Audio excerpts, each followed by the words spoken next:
Hi Matt, hi guys. This is a short video to talk you through the kind of kit that if you're going to do video in-house and do it to a good quality, what I'd recommend that you get. So before we get started, there's loads of different cameras available on the market. You could go for something like a GoPro. These are really cheap now. You can buy these secondhand for like 200 quid. I'd recommend going for something like a Hero 7, ideally. The Hero 8 wasn't much of an upgrade, but Hero 7 is a great buy at the moment. The GoPro gives you lots of different shots. You can do very wide shots and you can also do linear shots. It's also a very hardware and very versatile camera, but it's also very limited in the fact that you can't zoom in or do anything with it.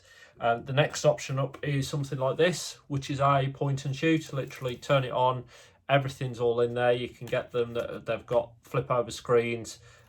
These aren't bad. I use this as a point and shoot, something I can keep in my pocket. You do get decent enough video out of it, but the audio isn't great. For doing short indoor shots, you could get away with that, but if you want to do them professionally and get a bit of a better look and feel to your videos, then it's worth upgrading to something a bit more professional. Start with the camera body. So this is what I use. This is a Canon 80D. You've got a screen that flips out on the side so you can actually see what you're doing. Also, it's got like a point and touch focus on there. And the nice thing with a DSLR is that not only can you use it for getting really good photos, which are important for things like YouTube thumbnails and promoting the video and marketing, but also you can swap the lenses out. The lenses that I use, I've got a 15 to 85 mil lens, which is great for doing static shots like this. You can actually zoom in without moving the camera too far forward, or you can zoom out to pull more of the background in, which is good for tight spaces. In really tight spaces, I use this lens, which is a 10 to 18 mil Canon lens. Again, really great lens, but you can get a bit of a fisheye in that. The fisheye look is sort of that old school GoPro look, where it sort of looks like it's doing this, and it's stretching all of the edges around the camera. Sorry, around the shot. So this is great for tight positions and tight locations like this. It would bring in a lot more. You'd be able to see more of the exterior. This will actually bring you more into focus on just me. This is a great lens, really versatile lens. I've used this lens now for probably about 3 years. This is my go-to lens. If I'm only going to pick up one lens, this is the one that I pick up because it goes wide enough for me, but I can also zoom in if I need to get close-ups. So that is video. So put those two together and start actually doing a sort of a mini shoot here. The next thing you're going to need is power. So I've mounted an additional battery pack on the bottom of the camera. This takes 2 batteries, so I'm never going to run out of power if I'm out and about. Your DSLR, if you buy a DSLR, will come with 1 battery, and it will come with 1 wall plug slow charger. So if you run out of battery, it's probably going to take about 3 or 4 hours for it to charge up. I run at any one point probably about 6 batteries with me, and I keep a USB dual charger with me as well, which can plug into a power bank. So even if I'm just running 1 battery on the camera, I take the pack off the bottom, I can quickly swap the batteries out and have one on charge while the other one is running. So make sure you've got at least 2 battery packs. Next thing is memory. Don't skimp on this piece here. Everyone buys cheap SD cards. Don't buy a cheap SD card. Make sure you've got a good read speed. That's really important, what the read speed is, and also the classification on there. It may look like every other SD card that you've seen, but those 2 elements on there, the classification and the read speed, are what will set it apart. If you get too low read speed, the camera will effectively be too fast for the card, and that will hold up the amount of video that you can capture. And the classification, essentially, you will wear this SD card out. SD cards do deteriorate. You'll start corrupting files, and it will ultimately lead to crap video experience. So buy a good quality SD card. I'd probably, if I had the choice between going for say 128 gig card or 264 gig cards, go for the 264 gig cards, because then if one corrupts, you may have lost half of your footage. So once you've got your lens on there, you've got your body, you've got your SD card in, and you've got power, the next thing that you're going to need is sound. And I would recommend something like this. This is a Rode Pro mic. As you can see, it's got a flexible bottom so that it won't ever pick up any noise coming through the camera. And this being a gun mic will pick up sound right in front of you, and you can essentially amplify through this. This is a powered mic, so the camera's doing less work. You don't get any horrible audio, you don't get crackling. These cameras, as you use them, you can hear just running your hands over them that it picks up sound. The mics internally will pick up and amplify all of that sound. Something like this has been designed to capture sound right from the get-go. That's its sole purpose. The sole purpose of this is to capture video. So this can capture great video. It can capture much better video than this, which it can't do, and this can capture better sound than this. So I would recommend camera, lens, power, SD card, and then put a decent mic on the top of it as well. And that essentially is the start of your video capture device. Next thing you're going to need is obviously something to mount this on.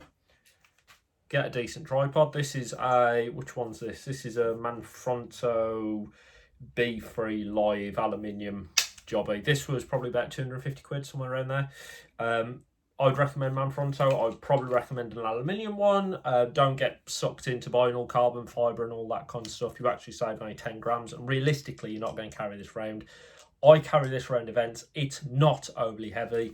It's nice and compact, and it's adjustable so that you can sit it either on top of a worktop, you can put it on the floor. Get one of these to get your steady shots. Don't try and hold it in your hand to get a steady shot like that, because it will move constantly. Even if you try and stand very, very still, you will get tired and it will start to move. And also you'll look away from the actual camera for a couple of seconds, and as you do that, the camera will drift away, and then you'll look back, and rather than capturing someone's face, you'll actually be capturing their shoulder. Final thing to get is one of these. This is a Pannel light. I recommend this one. This is what is it? An ESDDI light. It was about 30 quid off Amazon. Really good. Comes with its own power pack, and I don't know if you can see it on there, but not only can you adjust the brightness, but you can also adjust the temperature of the light. So if I turn this around to me, you can see now that's quite cold, whereas if I adjust it this way, can you see that I've actually gone quite warm, and you can actually see the LEDs in there. They're more of a yellowy colour. If I adjust it, they go more of a blue. So you can adjust the temperature of the colour, which is really important for if you're shooting indoors. If you're shooting in the middle of the day, it can be a bit cooler. If you're shooting at night, a bit warmer. But also you can adjust the brightness on there as well. So you can turn that right down to save a bit of battery life. And this is really important. So there you can see, just by having that there, how much more lit up this side of my face is. If I overexpose it, like so, you can see now I'm starting to squint, and this side of me looks quite dark. So this is really important for when you're shooting indoor and outdoor, because there will naturally be shadows, and you can move it around to actually get the kind of lighting that you want. You can see how these shadows are appearing over here now, whereas if I take it over there, you see the shadows are almost gone. And actually if I put it there, that far away, I'm nicely lit up, whereas if I take it away, now I look really dull. So light is really important. So that was about 30 quid. You'll need something to mount that on as well. You can get these little flexible tripods. They're called Jobbies, J-O-B-Ys. They are about 50 quid, or you can just get one of these little jobs. This is just a sucky mount. These are 10 quid off eBay, something like that. Just a little sucky mount like that. It's got a thread on the bottom, literally just screws on like so. And then with that, you can either just plonk it down on the side like so, or if you wanted to, you could actually stick it to something so that you can get the panel light to exactly where you want it to be.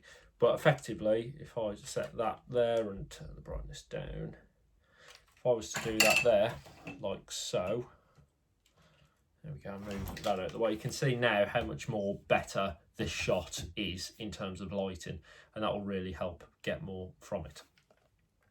So that in its essence is everything that you need to go out and shoot. Obviously, once you've done the shoot, you then need to edit it.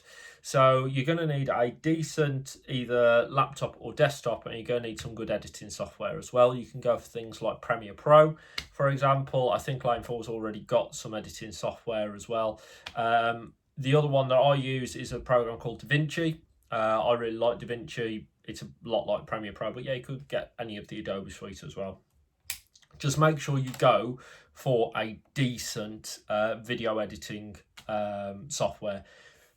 Basic video editing software, things like iMovie and Windows Movie Maker and things like that, they are not really fit for purpose. They're really only for home editing videos.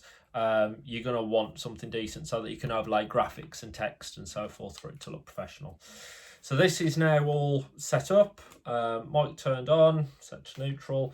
So if I was now to, and I'll try and stitch these two together, but if I was to now start shooting in this and move from my phone, which over there, to this, you should now be able to see straight away the difference in the quality of the video.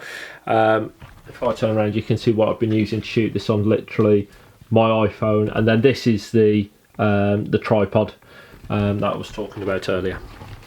So there you go, that is the basic kit that you need to produce video. The other thing I was going to say is it's always worth thinking about getting someone external to do this, because your kit will naturally deteriorate over time. It'll become out of date. There'll be better quality kit that comes out. There'll be cheaper kit that comes out. Already this camera that I'm using here, the 80D, has been succeeded by the 90D. There's always new kit coming out, so by outsourcing it you can get access to that kit. You can also hire kit as well, but that's quite expensive. But if you get somebody who actually do it for you, not only do you get better kit, but you can use their talent and their equipment and their resource to produce the videos for you. I wonder who could do that for you.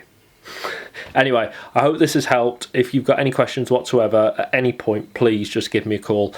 My number 077 38 223 119, and I've put it down there as well. Alright, I'll see you and you again, hopefully very soon.